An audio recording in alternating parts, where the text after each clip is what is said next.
어렸을 때요, 저희 그 가정에는 여러 목사님들이 많이 신방을 오셨습니다. 그야말로 이름만 돼도 알만한 그런 목사님들이 신방을 해주셨는데, 뭐 어린 제가 이렇게 기억하는 것 중에 하나는 뭐냐면, 그 목사님들이 와서 신방 예배를 드려줄 거 아닙니까? 그때 예배를 드려줄 때 아직도 잊지 않는 그 기도가 뭐냐면, 이 가정을 위해서 이렇게 쭉 기도해 주시면서 고넬료와 같은 그런 가정이 되게 해달라고 그런 기도를 많이 해주셨어요.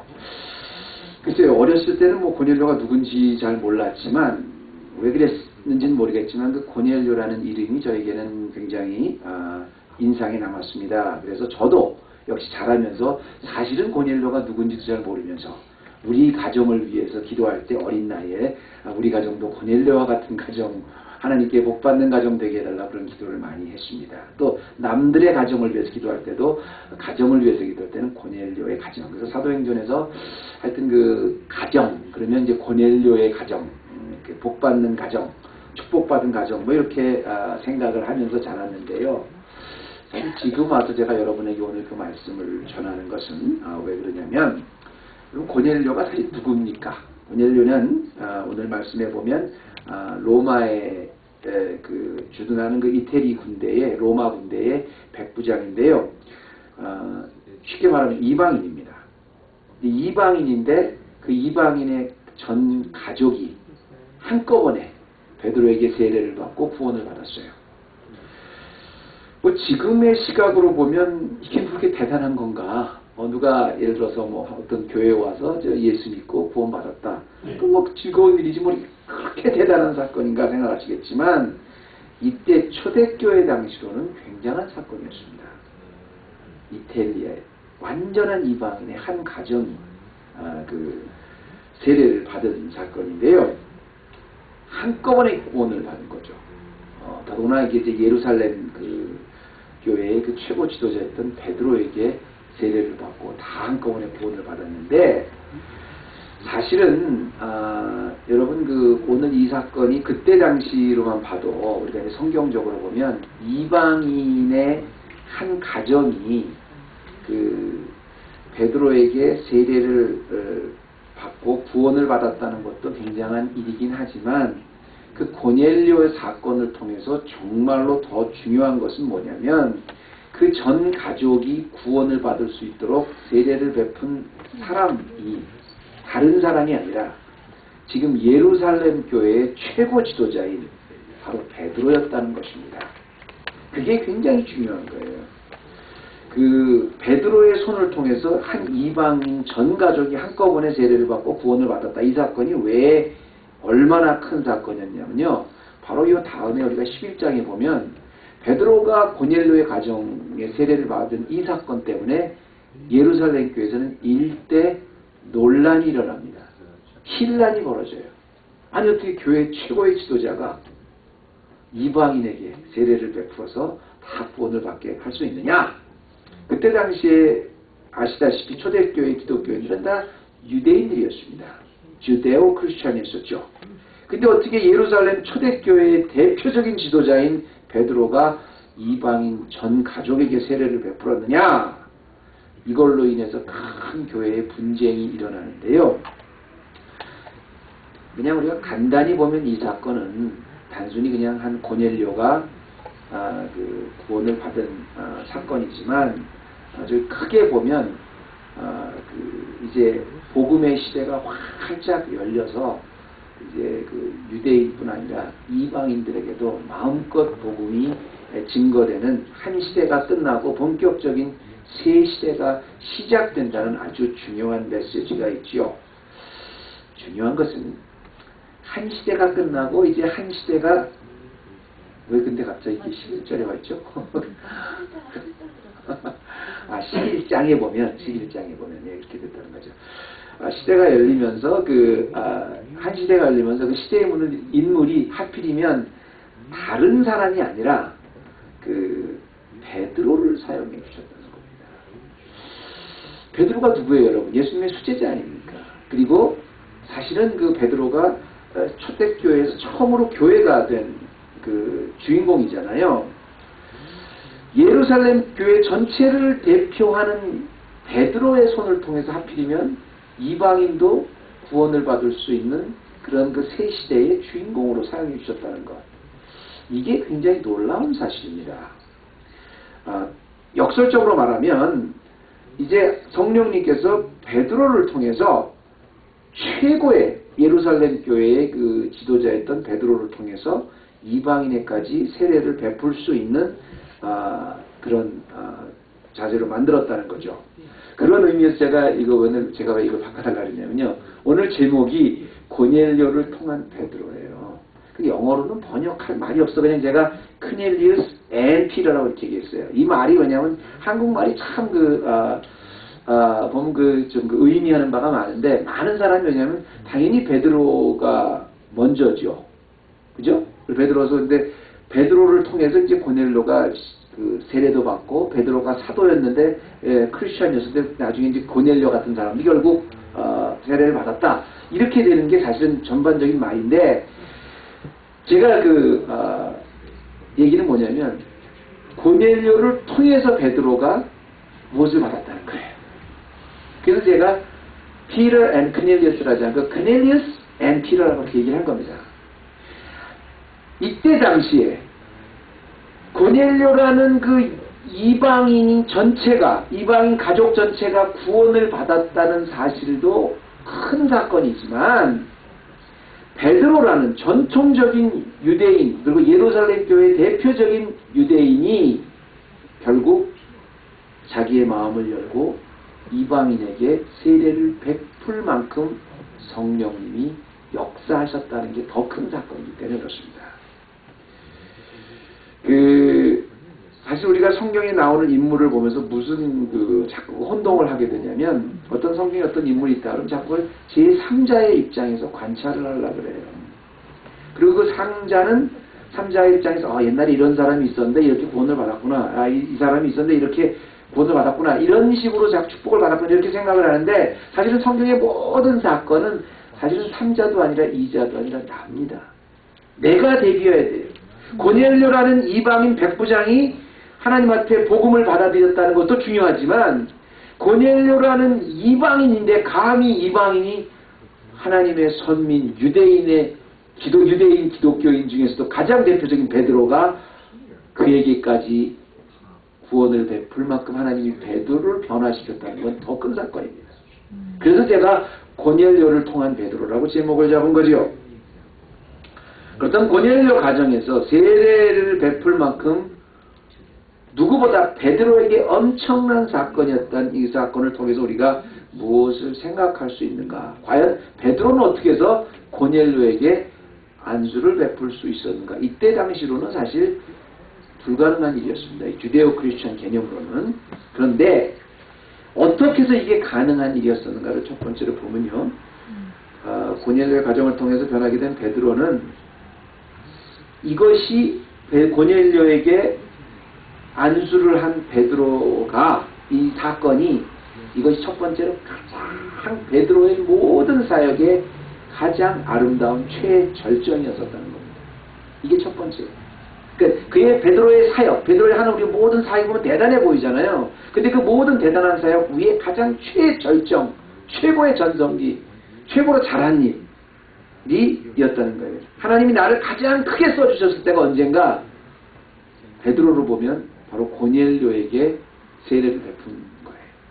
무슨 말이냐면, 자, 베드로가 이제 성령을 받았을 때 이제 예루살렘에 드디어 이제 교회가 세워졌습니다. 그리고 베드로는 베드로를 왜 제가 아까부터 조금 베들레헴이라는지 모르겠네. 이 베드로는 가는 곳곳마다 엄청난 기적을 일으켰어요. 교회의 최고의 지도자가 됐습니다. 그런데 그런 모든 사역을 떠나서 지금 이 순간이 그의 인생에 있어, 그의 사역에 있어 주님이 가장 크게 사용하신 마지막 순간이었는데, 그게 왜 그러냐면 바로 이 순간에 베드로가 완전한 터닝 포인트가 된 거예요.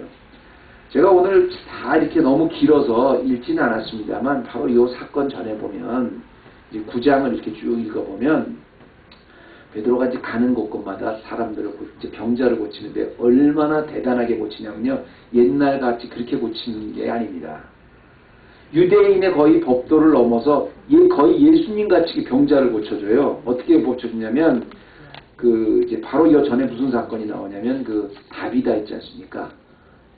다비다, 타베타, 돌캐스, 도루가, 우리 서현 사모 영어 이름이 아니라 그 타베타가 죽었었는데 고쳐줘요.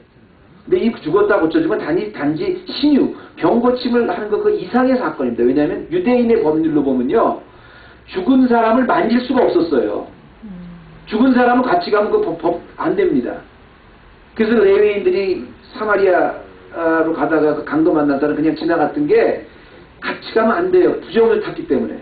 근데 죽은 그 다비다를 안고 막 일으켜 세워주는 그 베드로. 그러니까 베드로는 단지 지금 이 상황의 베드로는 그냥 신유의 능력만 있는 게 아니라 거의 예수님이 하시던 사역 같은 그런 모습을 보였을 때였어요. 또 그 다음에 무슨 사건이 나오냐면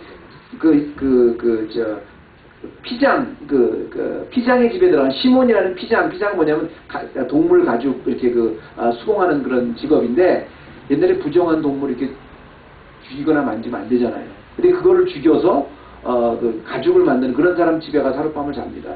어떻게 베드로가 과연 그런데 하나님은 그 안에 들여보내세요. 그러니까 이 베드로는 지금 가는 곳곳마다 기적을 일으키고 가는 곳곳마다 정말 능력을 일으키는데, 그냥 단순히 그냥 무당같이 기적을 일으키는 게 아니라 거의 예수님이 갈릴리에서 하셨던 것 같은, 거의 예수님이나 베드로나 비슷비슷한 정도로 대단한 지금 교회의 가장 최고의 지도자의 그 전성기를 구가하고 있을 텐데, 하나님의 입장에서는 어디를 가는거나 죽은 사람까지 살려내는 그 능력이 있을 때 베드로가 최고의 전성기가 아니라, 거의 예수님이 하시던 같은 그런 모습을 하는 게 최고의 전성기가 아니라, 바로 베드로 스스로가 자기가 교회가 무엇인지 깨닫게 되는 그 순간이 최고의 전성기였다는 겁니다. 맨 마지막에 바로 위에 35절을 좀 보시면요, 이 결정이 뭐냐면, 각 나라 중 하나님을 경외하며 의를 행하는 사람은 하나님이 받으신 줄 깨달았도다.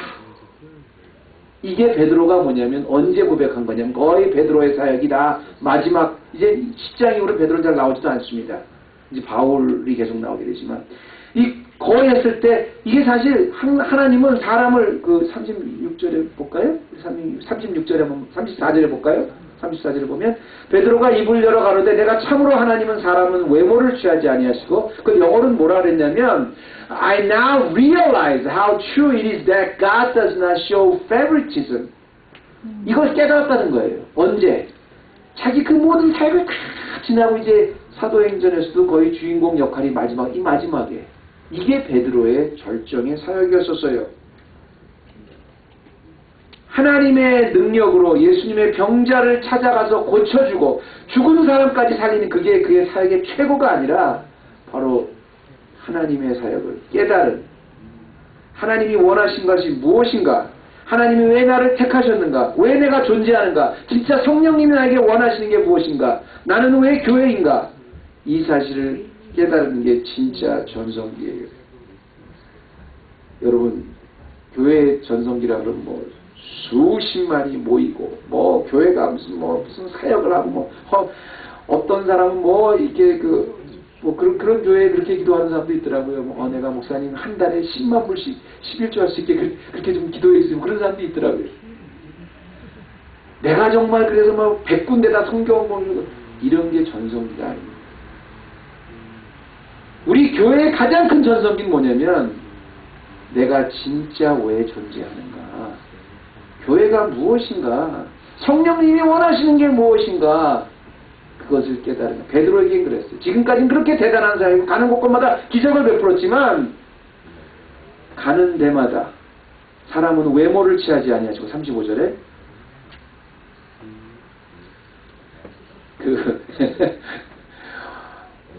하나님을 경외하며 의를 행하는 사람은 다 받으신 줄 그때 깨달은 거예요. 여러분, 제가 우리 누구를 얘기해서 죄송합니다만 우리 교회의 어떤 집사님이 그러시더라고요. 저한테, 목사님, 이제야 교회가 뭔지, 이제야 신앙생활이라는 게 뭔지, 이제야 섬긴다는 게 뭔지, 이제 조금 깨달아졌어요. 여러분 그거 아세요? 그게 바로 성령님이 원하시는 우리 신앙의 최전성기예요. 그게 깨달아졌다면 우리도 베드로처럼 고넬료처럼 사도행전의 획기적인 역사를 쓸 수 있는 것입니다. 두 번째입니다.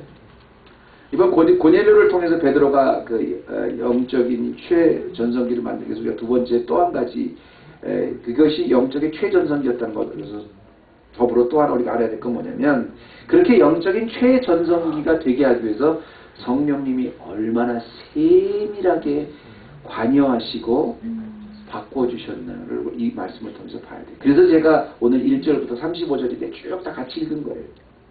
그냥 베드로가 이게 진짜 성령님이 원하시는 사역의 최전성기가 된 것이 아니라 그렇게 만들어주신 거 아니라 그렇게 베드로를 만들기 위해서 얼마나 성령님이 세밀하게 역사하셨는가를 좀 보라는 겁니다.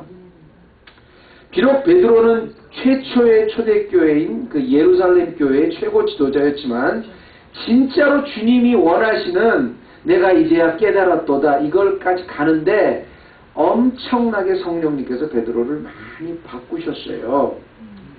불과 오늘 이 고넬료를 만나서 세례를 주기 전까지만 해도 두 가지 아주 큰 단계를 거칩니다. 두 가지 큰 단계는 무슨 첫 단계는 이제 먼저 고넬료에게 이제 3절서부터 6절까지 3절서부터 6절까지는 뭐냐면 베드로가 이제 고넬료를 만나기 전에 고넬료를 먼저 설득을 시키십니다. 고넬료에게 먼저 환상을 보여주세요. 그래서 지금 고넬료가 이렇게 부르니까 4절에 고넬료가 주목하여 두려워 가로되 주여 무슨 일이니까 천사가 가로되 내 기도와 구제가 하나님 앞에 상달하여 기억하신 바가 되었다 이렇게 나오죠. 그랬더니 이제 5절에 보니까 내가 지금 사람들을 요바에 보내어 베드로라는 시몬을 청하라. 그래서 6절에 저는 피장 시몬의 집에 우거하니 그 집은 해변에 있느냐라고 베드로가 어디 있는지까지 알려주고 가라고 고넬료에게 환상으로 말씀을 하십니다. 이 말씀이 뭐냐면 여러분 지금 베드로가 변화해서 유대인의 예루살렘 교회의 지도자이지만 자기가 피장 시몬의 집에도 들어가고 또 그 죽은 사람도 만지고 급기야는 이방인들에게 전 가족의 세례를 베풀어서 구원을 베푸는 이런 상황이 되기 전까지 하나님은 바로 구원을 받을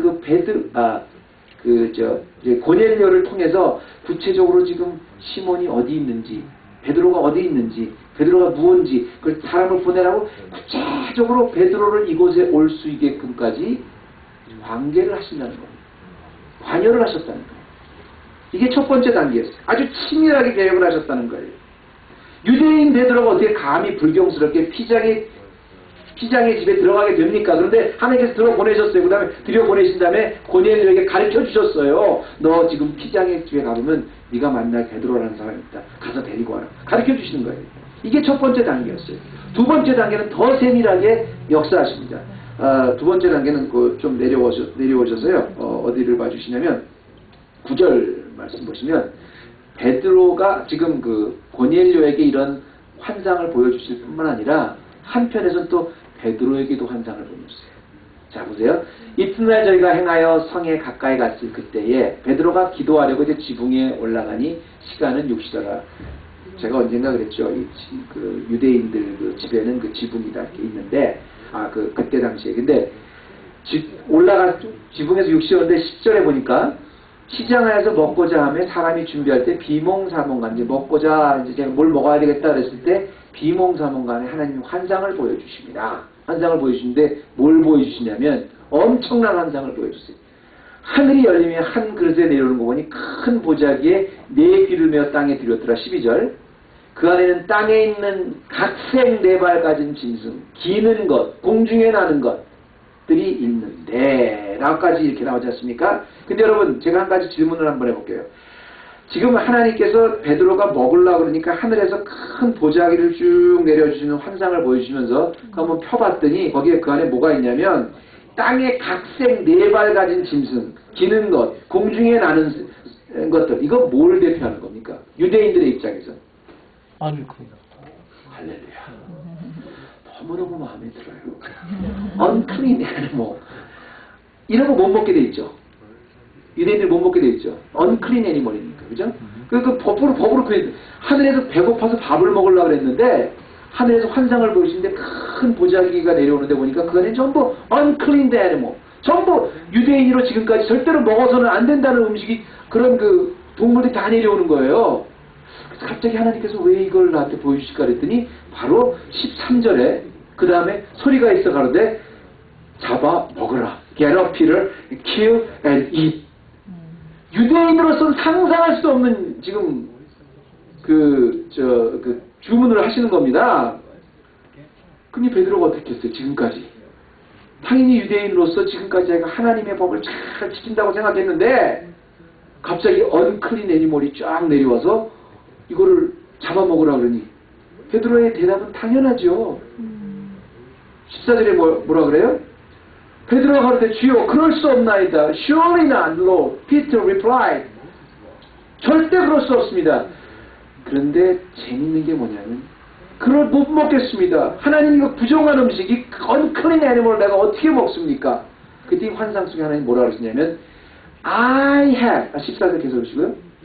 I have never eaten anything impure, unclean 그렇게 얘기했더니 15절에 The voice spoke to him a second time. Do not call anything impure that God has made clean.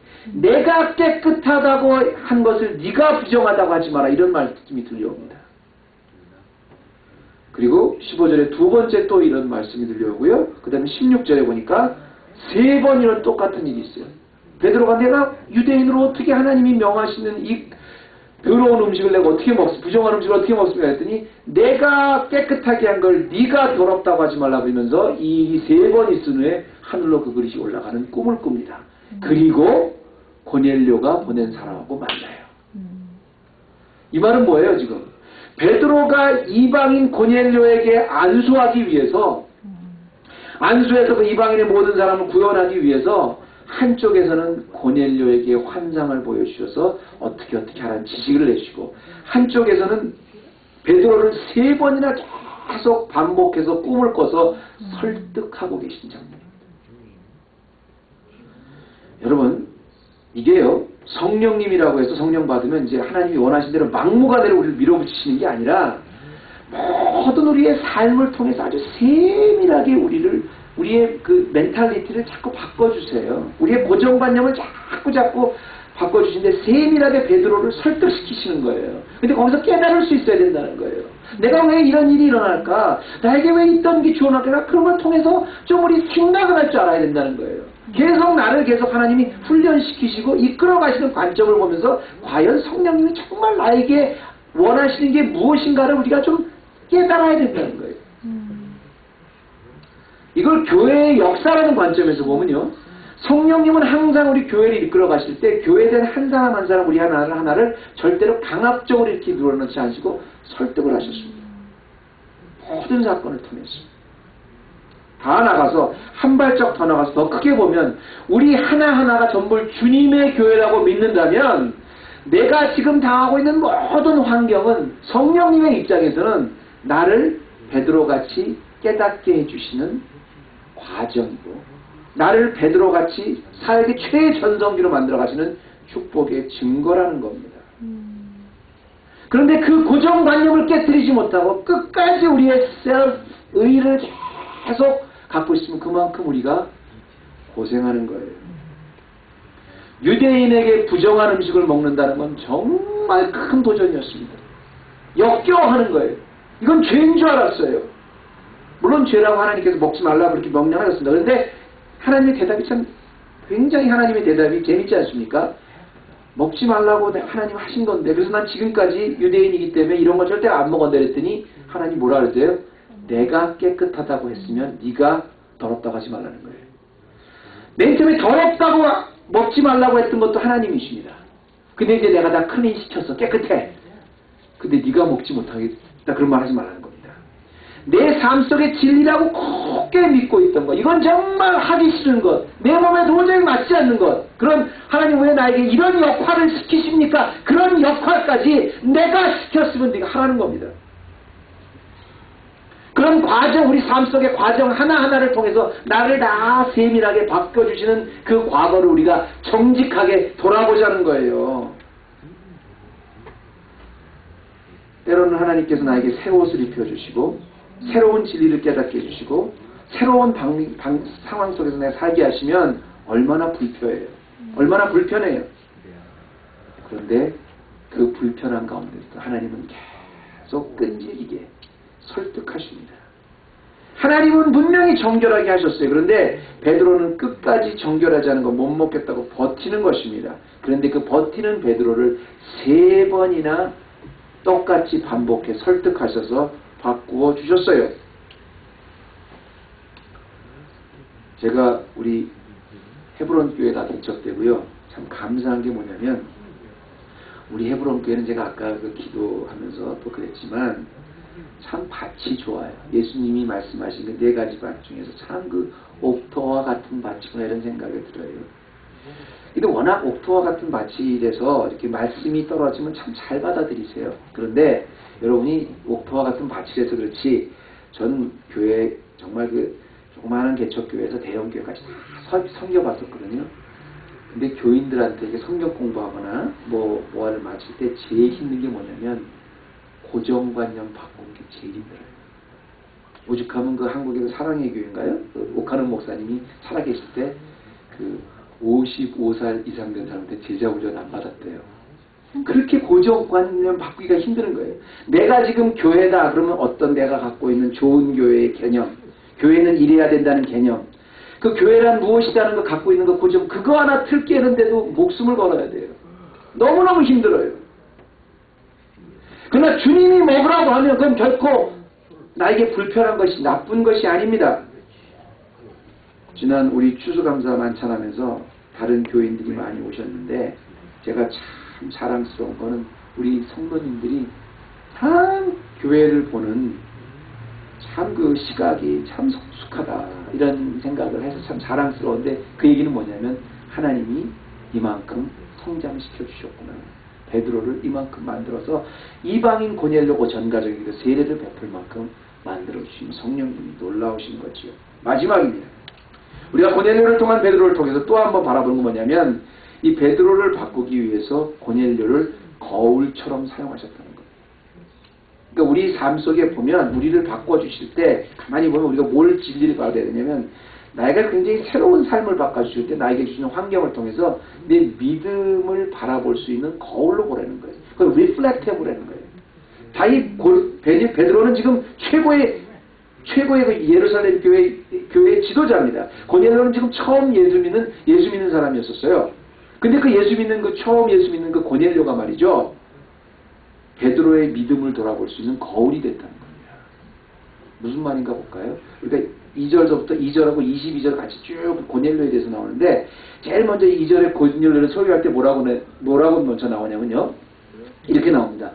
고넬료가 경건하여 온 집으로 더불어 하나님을 경외한다 그랬죠. 백성을 많이 구제하고 하나님께 항상 기도했다 이런 말이 나오는데 굉장히 중요한 말인데 지금 고넬료를 만나기 전에 고넬료의 상황인데 하나님을 경외하고 백성을 많이 구제했다. 이 말 저는 노트를 해놓으시고요.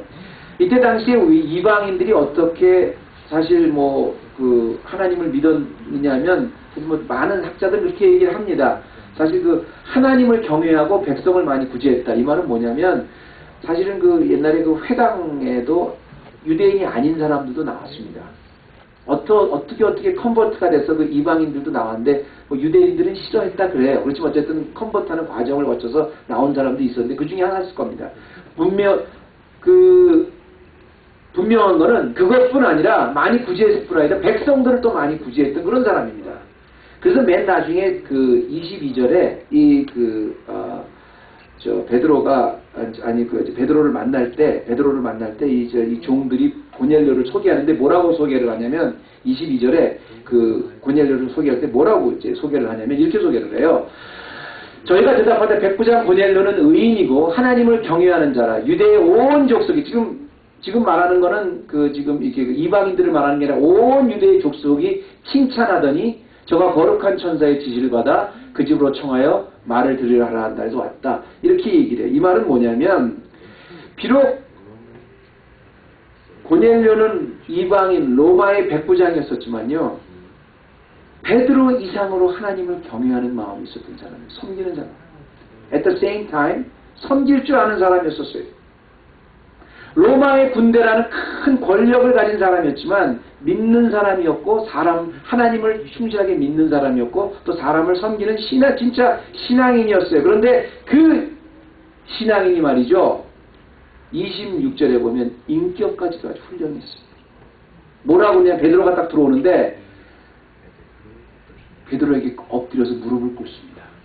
얼마나 황송하냐면 베드로가 일으켜 가로되 일어서라 나도 사람이라 이렇게 얘기를 합니다. 그럼 얼마만큼 도대체 25절 한번 볼까요? 발 앞에 엎드려 절했다 그랬죠. 얼마만큼 자기를 낮추고 그 앞에서 했으면 26절에 일으켜 가로되 나도 사람이라 이렇게 이해할 정도의 사람. 그러니까 이방인이었지만 하나님을 진심으로 두려워하고 사람들을 진심으로 사랑하고 그리고 평소에 그 인격도 이렇게 자기를 낮아지는 겸손한 사람이었었어요. 이때 이걸 보고 베드로가 하나님은 사람을 차별하지 않고 이방인이라고 해도 34절에 이방인이라고 해도 하나님을 경외하는 자는 참으로 하나님은 사람의 외모를 취하지 않냐. 35절에 뭐라 그랬어요? 각 나라 중에 하나님을 경외하며 의를 행하는 사람을 하나님은 받으시는구나 깨달은 거예요. 비록 이방인이었지만 예루살렘 교회의 유대인들은 아니었었지만 이방인이었어. 그리고 백부장이었지만 그 속에서 자기 관념이 어떤지 자기의 신앙이 어떤지 그 거울을 보고 깨달은 거예요. 다른 사람을 보고 이방인 고넬료를 보고 자기의 철저하게 자기 믿음을 거울처럼 본 겁니다. 고넬료는 한 번도 베드로가 만나보지 않았던 사람이에요. 유대인도 아니었어요. 제자 훈련 받아본 사람도 아닙니다. 예루살렘 교회에 어떤 연관도 없는 사람이었어요. 그러나 철저하게 하나님을 두려워하고 철저하게 사람을 사랑하고 철저하게 그 인격이 낮아진 사람, 겸손한 사람이었어요. 그걸 보고 베드로가 부끄러웠습니다. 그리고 그 거울을 통해서 그 고넬료라는 거울을 통해서 자기 믿음을 보고 베드로가 깨달았습니다. 여러분 우리가 한 가지 놓치는 게 뭐냐면 우리가 이제 은사 열심히 하는 사람 그런 사람 마르다와 같은 봉사 열심히 하는 사람 마르다와 같은 은사가 있는 사람 또 하나님 말씀 열심히 듣는 사람 그리고 또 봉사는 안 하고 열심히 기도만 하는 사람 그런 사람 마리아와 같은 사람 이렇게 두 개를 나누는데 사실은 이 두 개가 같이 가는 건지 아세요 여러분?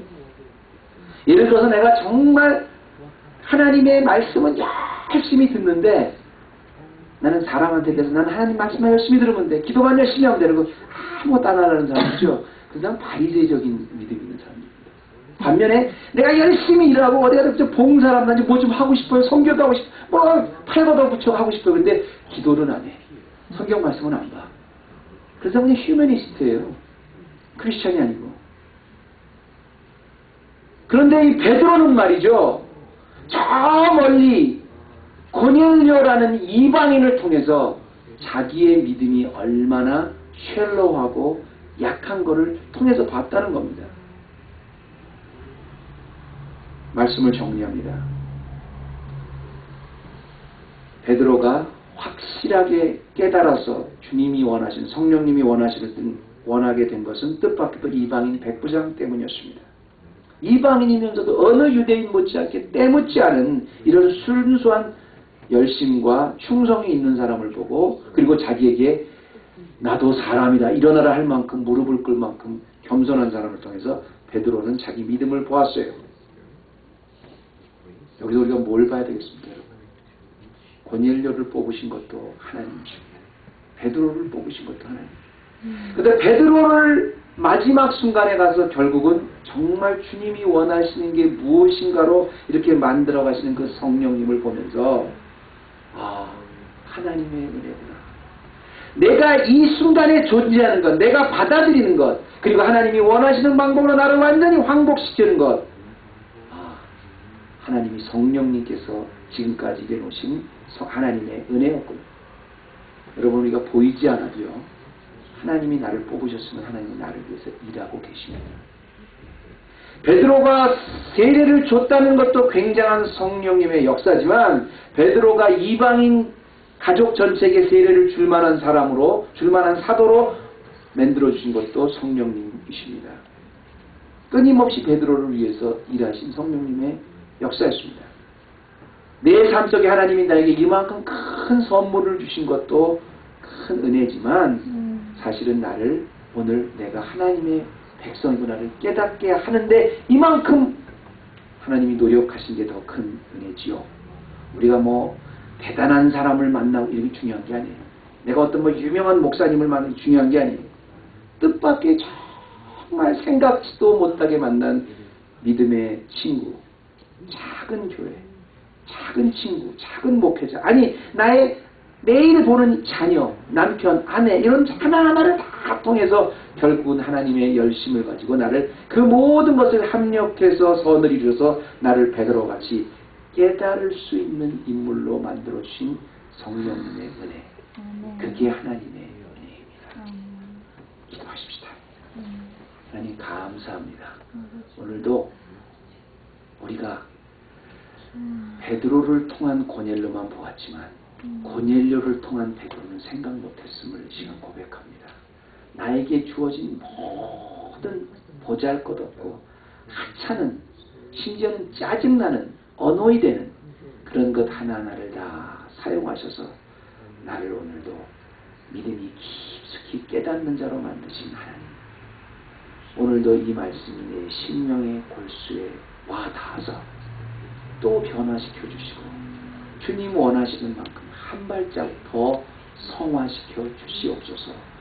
감사드리며 예수님의 이름으로 기도드립니다.